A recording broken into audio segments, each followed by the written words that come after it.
Welcome to the Australian Hiker Podcast, Australia's longest-running hiking podcast, downloaded over 750,000 times in over 160 countries and providing you with an Australian perspective on all things hiking. We're your hosts, Tim and Jules Savage, coming to you from Ngunnawal and Ngambri country. This is episode 267 of the Australian Hiker Podcast. And in this week's episode, we catch up with Amanda Dudgeon to talk about the Thin Green Line. We hope you enjoy.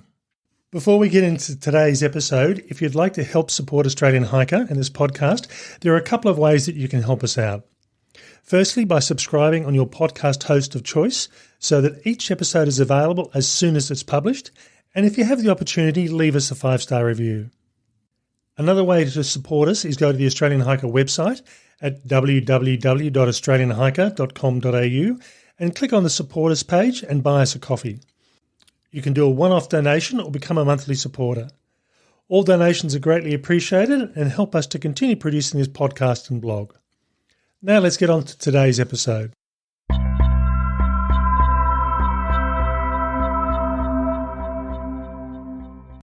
The Thin Green Line is a global not-for-profit organisation that exists to support park and wildlife rangers in their fight for conservation and is solely dedicated to supporting rangers and their families in what can sometimes present them with life-threatening challenges. In this podcast episode, we catch up with Amanda Dudgeon to discuss her journey walking the Thin Green Line across Oceania, hoping to be a catalyst that initiates meaningful change for Oceania rangers. Amanda, thanks for taking the time to talk with Australian Hiker. Thanks for having me. It's wonderful to be here. Before we start talking about walking the Thin Green Line Oceania, tell us a bit about yourself and your background. Absolutely. So I'm currently a National Parks Ranger in North Coast of New South Wales. So I work in the Kyogle office of the National Parks and Wildlife Service New South Wales. I've been a ranger for 9 years, starting with the South Australian National Parks in Adelaide Hills, and also spent a year in the Northern Territory at Ormiston Gorge Ranger Station. All right. And how did you become a ranger? I mean, I think for a lot of people, the idea of being a ranger seems like a really wonderful job. But how did you end up getting into the ranger field? Yeah, a lot of people do say you've got a fantastic office without realising that we do actually spend a lot of our time in a four-walled office. But I started off actually as a chef, a fine dining chef in Melbourne. And then when I was studying at the University of Gastronomic Science in Italy, I ran a workshop for the Commission for Sustainable Development on youth and children in Africa and desertification and a few different issues, and was really inspired by the youth there to pursue a career in sustainability and conservation and natural resources, because that was sort of where my natural knowledge lay. So I returned to Australia to study natural resources at university, at the University of Queensland, and then during those studies I did a course on protected area management and met a really fantastic ranger called Barry Nolan. He was a very passionate fellow out of Airlie Beach and is still working there as a pest animal officer. And he really inspired the whole group and sort of set that seed of, you could really make a difference as a ranger. So when I finished my studies and my honours thesis, I was applying for graduate programs around Australia and saw the graduate ranger program in South Australia and went, that'd be pretty amazing. So I applied for that and got the job, and the rest is history really. So since 2014. Okay, now you mentioned you're working in Northern New South Wales at the moment. What does your current role entail? So my current role is a ranger is my title. And so in New South Wales, rangers primarily spend actually quite a lot of their time in the office. So we're patch rangers who then have a functional aspect to our job as well. So as a patch ranger, we have certain parks assigned to us and we sort of plan and look after everything in those parks. So before the start of my trip, there were 7 parks I was responsible for, totaling about 32,000 hectares. And within that area, I was responsible for looking after all the different assets such as roads and trails and wonderful things such as toilets and campgrounds and all that sort of thing, as well as obviously threatened species, dealing with plants and animals that shouldn't be there, as well as your basics of fencing, fire management, looking after visitors, all sorts of different things. And then I also have a particular role, so my function is also looking after visitor services and volunteers. That's where I'm sort of that point of contact within our area, the Richmond River area, for that program. Over the last roughly year, you've been involved in a project called Walking the Thin Green Line Oceania. Tell us a bit more about that. What is it? So it's my own crazy idea and expedition, inspired by the colleagues I've worked with and the founder of the Thin Green Line Foundation, Sean Wilmore. So the Thin Green Line Foundation is the charity for rangers around the world. So it supports families of fallen rangers as well as supports rangers by providing equipment and training in places where they don't normally have access to that. So I was very lucky to work with Sean and the Thin Green Line Foundation whilst I was a ranger in South Australia. I was really inspired with the work that they do and what they achieve for rangers around the world because, 2 to 3 rangers are killed every week somewhere in the world. So in the last 12 months during my trip, in fact, 148 rangers lost their lives. So their work is incredibly important. And then when I arrived in my current role as a ranger in New South Wales, I have a fantastic team who really trust and respect and value my skills. And so I felt very comfortable in my career and wanted to do something more. So I knew that I got back into hiking as well when I was working in Central Australia, looking after Larapinta Trail, and people follow journeys and want to support things that they can follow along on and sort of those physical challenges as well. And with everyone sort of looking in their own backyard because of COVID and new people visiting our parks as well due to the changes that COVID has had on our society. So I thought, well, if you put all of it together and listen to far too many adventure podcasts like this one, then you can see the power of communicating in that way. So I thought, well, why not travel around Oceania?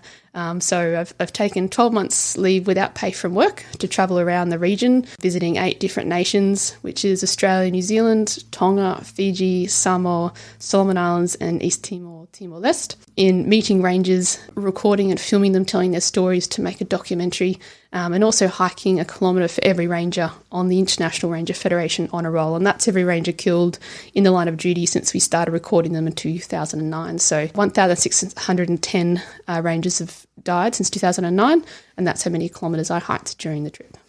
And that raises a couple of questions for me.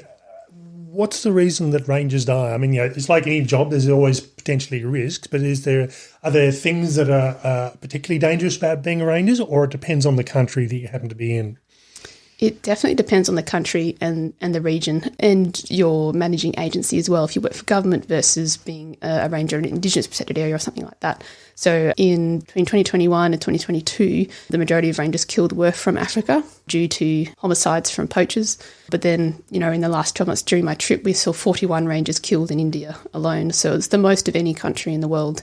And that can be anything from, murders from illegal loggers, accidents on the job. I mean, not all rangers have access to good medical care, to first aid training, first aid kits, or are in proximity to medical care that will be able to save their lives from what might even be a very minor injury, and not to mention the animals that we manage as well. I mean, Queensland lost a ranger a few years ago to a shark attack. We have lost rangers to crocodile attacks and also rangers to helicopter incidents. That's sort of some of the bigger risks, along with fire, obviously, in Oceania particularly. Now, the other thing you mentioned that you'd taken a year off to go through and do this project. Have you got someone supporting you with this, or you totally self-funded?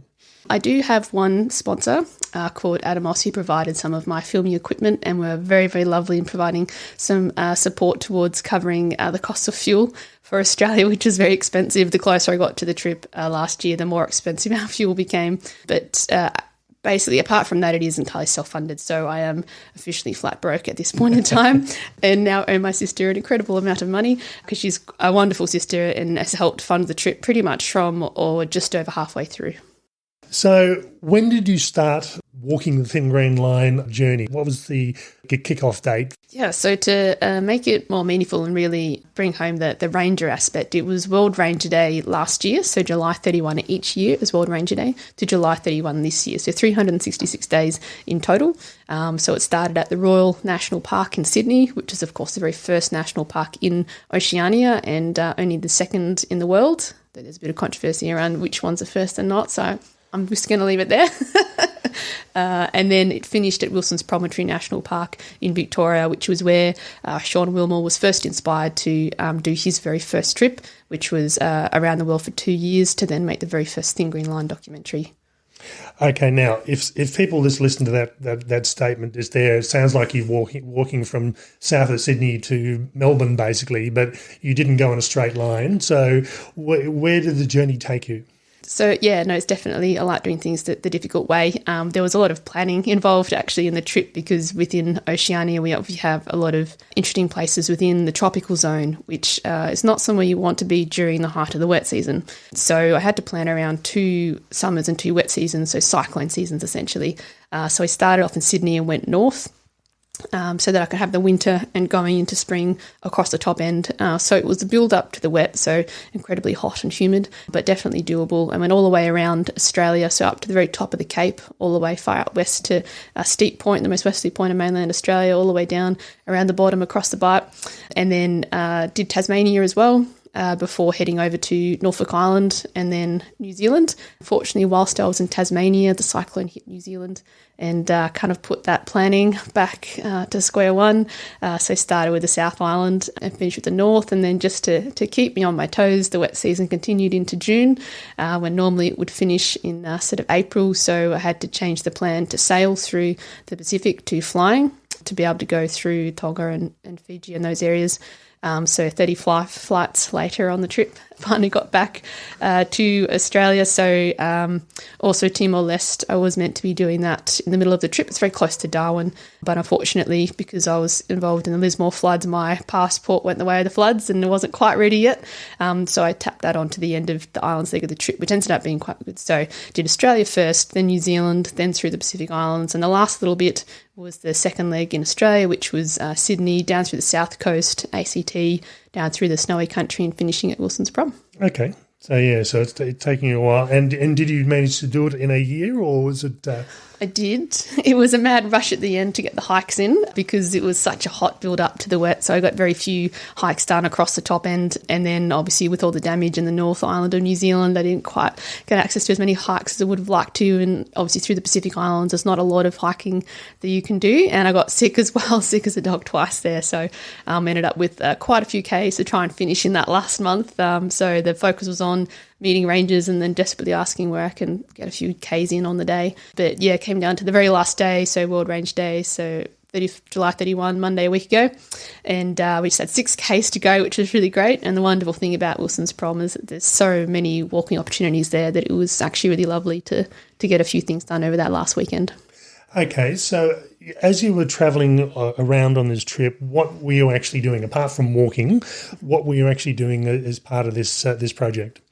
So obviously the focus is the ranges. So whenever I was going to any one location, apart from maddening logistics, which was a bit of a nightmare because of the sort of weather systems that we've had over the last 2 years, and also some of the challenges that the parks agencies are having with recruitment and vacancies, it was very difficult to plan very far ahead. So often I was quite literally planning on the road for where I was going to put my head to sleep in 3 days' time. So aside from that, it was meeting the rangers, the teams, chatting to them, seeing what they do, going out on patrol with them or doing activities with them. I've done everything from oiling bridges to going on bandicoot surveys to, all sorts of trapping quolls, all sorts of bits and pieces, checking tracks, to build that trust to then be able to essentially pull the camera out and interview staff. So I was then doing filmed interviews with rangers, which is very, very difficult to do because they don't like getting in front of a camera. So it's sort of like, never work with children, animals, or rangers, as it turns out. So it was a mixture of sort of travelling. Sometimes I'd be driving, particularly the Australia leg of the trip, 8-9 hours a day to get to the next location, and then it was going out with them and meeting the teams, and also just talking about some of the challenges they face and some of the commonalities that we all share, which is really important, and connecting them as well with other rangers and sharing some of the information I'd sort of learned at the start of the trip with people at another location where they didn't know that, but it would be really beneficial to their work. So that was a really interesting aspect. And sometimes attending events with them as well. So there was a lot of, for any day, it was logistics, travelling, interviewing, backing up footage, backing up data, charging batteries, packing up and packing down again. So constantly on the move, you sort of had to make sure that you had routines and places for everything. Otherwise, if you forgot something, it was a bit of a nightmare to get it back again. Now, were you actually travelling by yourself, or did you have friends, partners, film crew travelling with you? Or film crew would have been nice. It was. I did speak to a few filmmakers before it, and they thought I was completely insane. That I was going to be doing all of it. But no, it was just me, except for the section between Darwin and Broome, due to some of the challenges that area was facing at the time. It was wise to have another individual with me.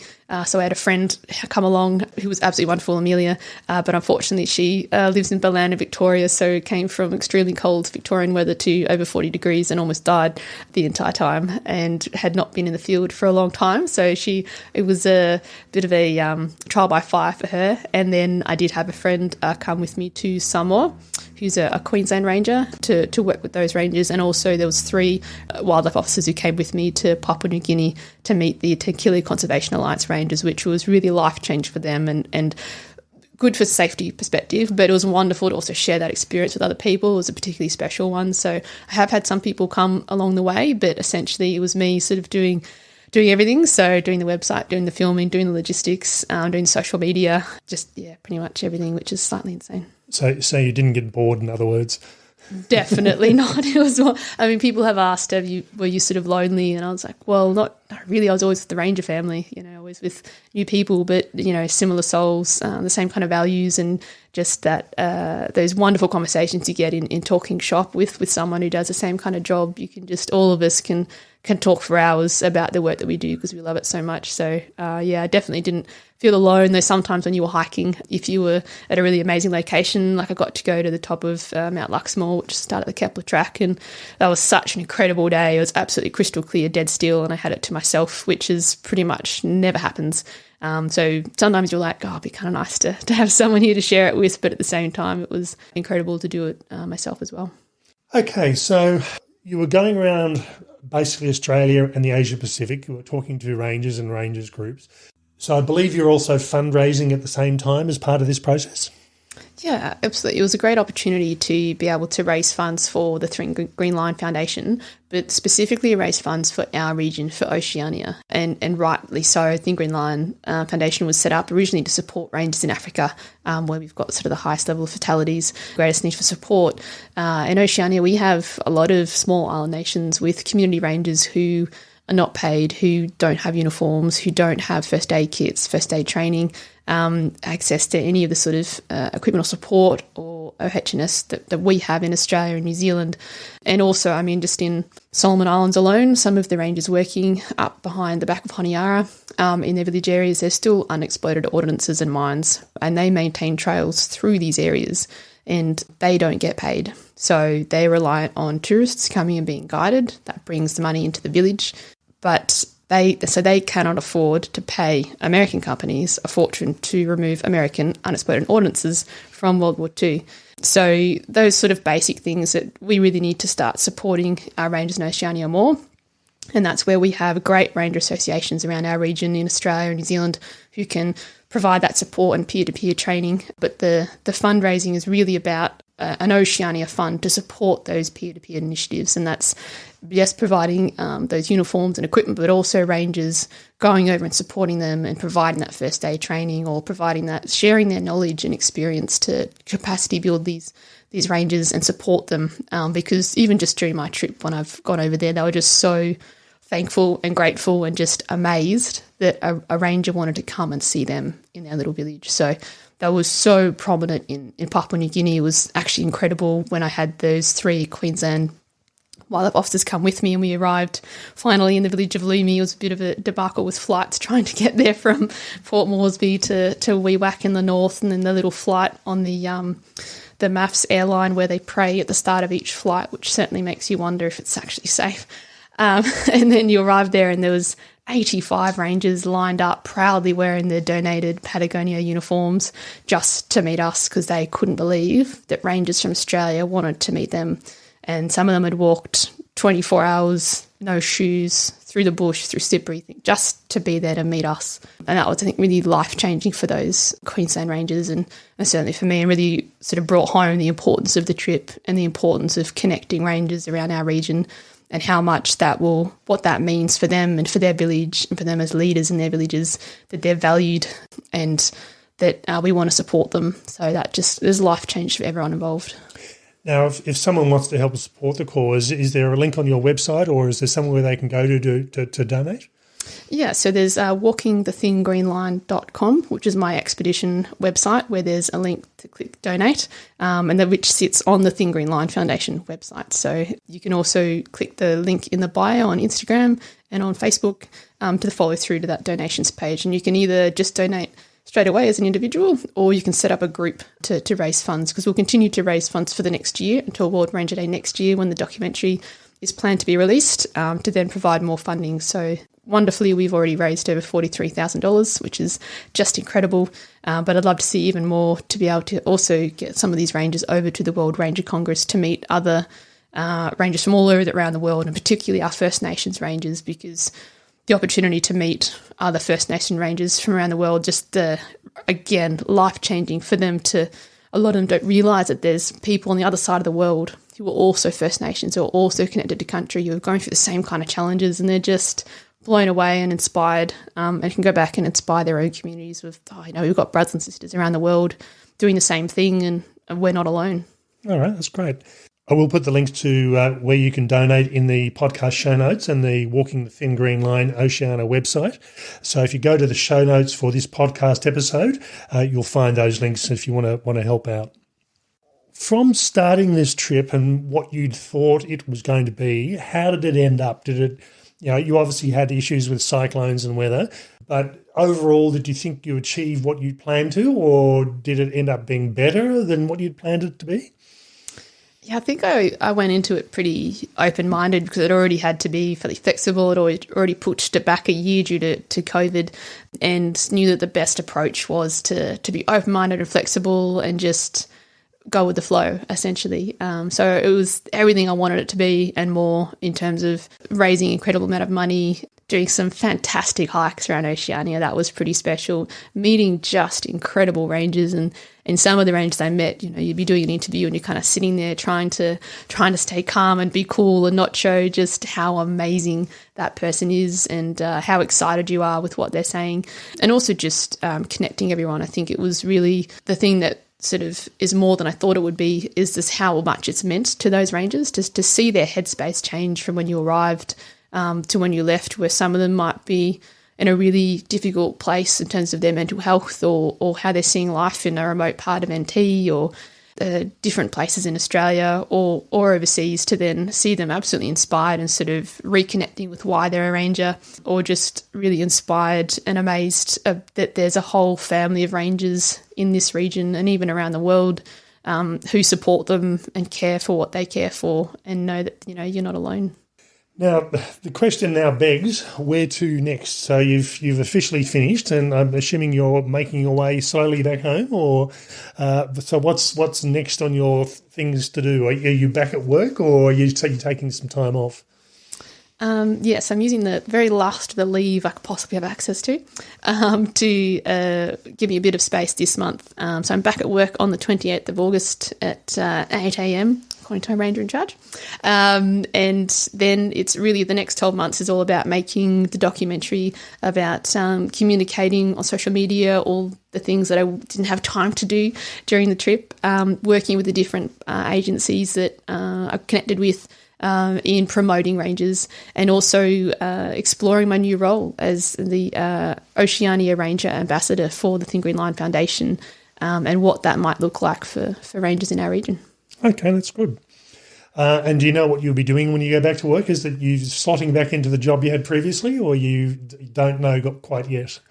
I have a vague idea, so I'm not slotting back into the original parks I looked after. The ranger who's in a new position is who took over my parks whilst I was overseas, is looking after those. So I believe I'm getting brand new parks that have come across under koala habitat in New South Wales. So I think brand new parks and brand new opportunities, particularly working with traditional owners. So it will be very, very exciting. So Basically, I have no idea, but I've been told it's new park, so very exciting to have something new and different to go back to. All right, that's great. So we've been talking to Amanda from Walking the Thin Green Line Oceania. Thanks for taking time to chat with us. Thanks so much for speaking with me.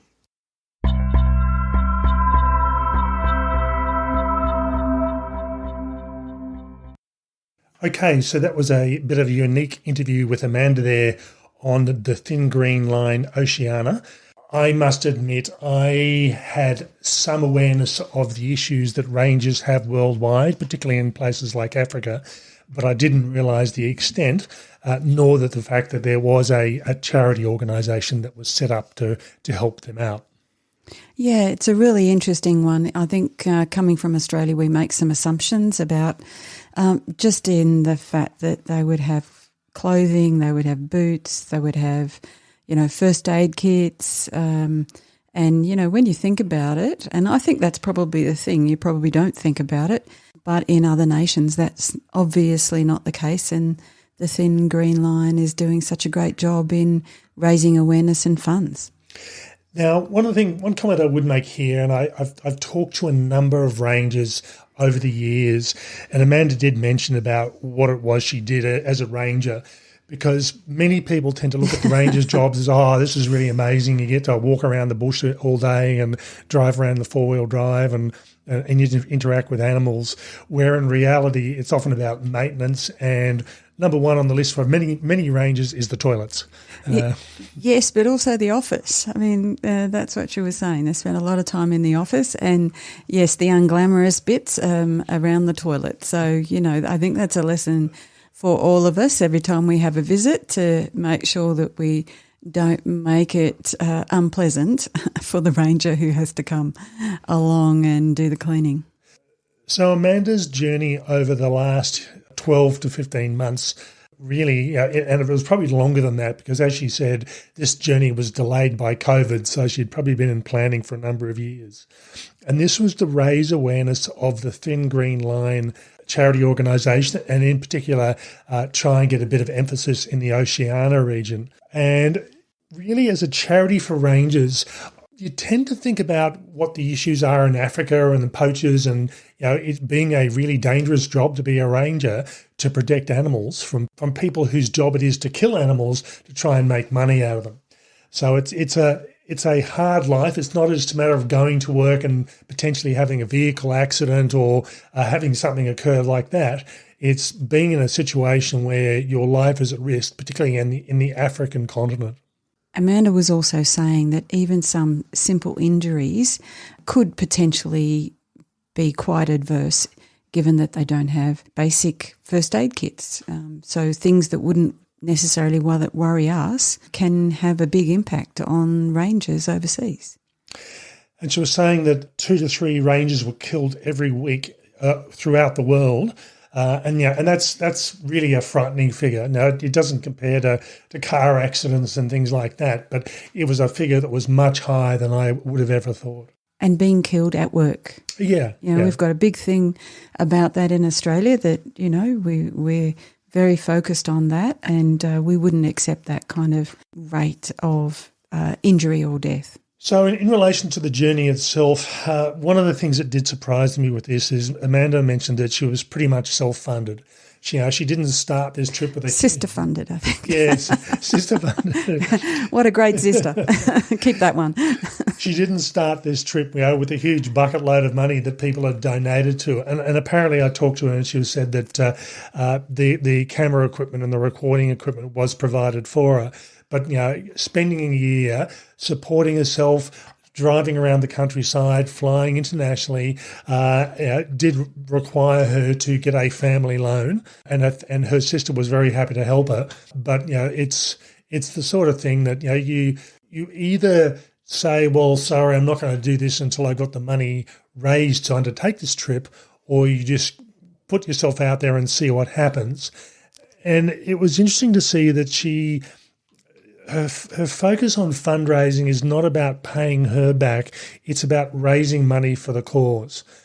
So she said she didn't want to put a crowdfunding request up for her to do the trip, preferring instead to have donations go to the Thin Green Line to support rangers. Yeah, she didn't want to confuse where people were going to donate. So, yeah, and I just keep coming back to her sister who, that's such a generous thing, obviously believes in Amanda, which, having listened to the interview, very impressive. And, I'm sure we've all got people like that in our lives that we should be supporting. Now, Amanda had mentioned there's a couple of books in her from this trip. The first one was a coffee table book, which is aimed at being a fundraiser for the Thin Green Line. But also she might actually end up with a book talking about her journey and a trip, and that may be one mechanism which she can long-term try and recoup some of the large expenses for her to do this trip back again.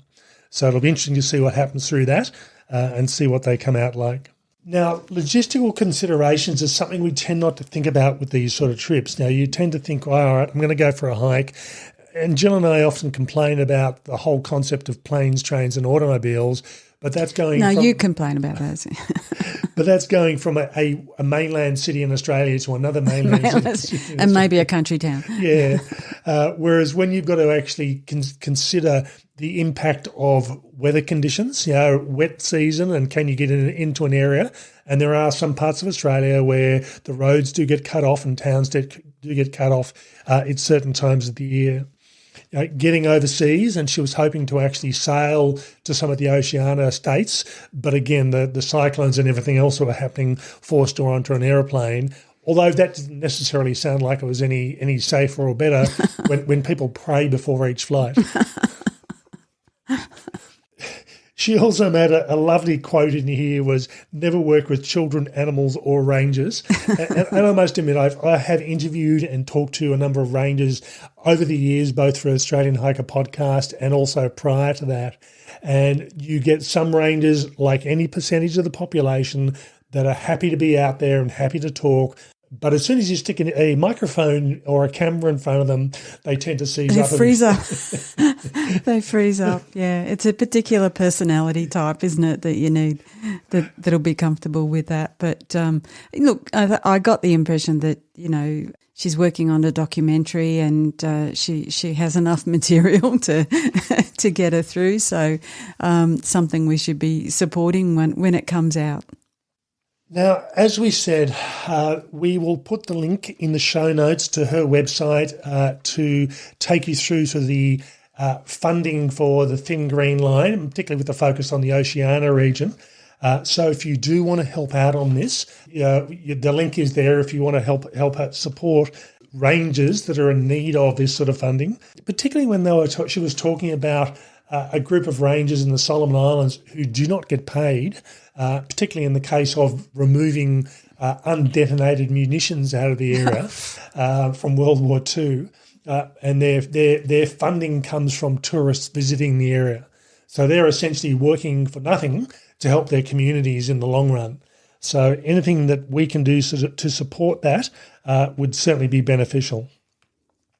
I'd like to give a shout out for Patagonia, and she mentioned during the interview that they'd actually provided uniforms for a number of rangers in PNG, and it's good that organisations that do support the outdoors do help in supporting other outdoor connected organisations, albeit ranger organisations, when no one else is. So that's good to see. Well done. Yeah, and need more of it, hey. We hope you've enjoyed this episode and hearing about the Thin Green Line, particularly in relation to Amanda's journey in Oceania. That's all for me. Bye for now. And bye from me.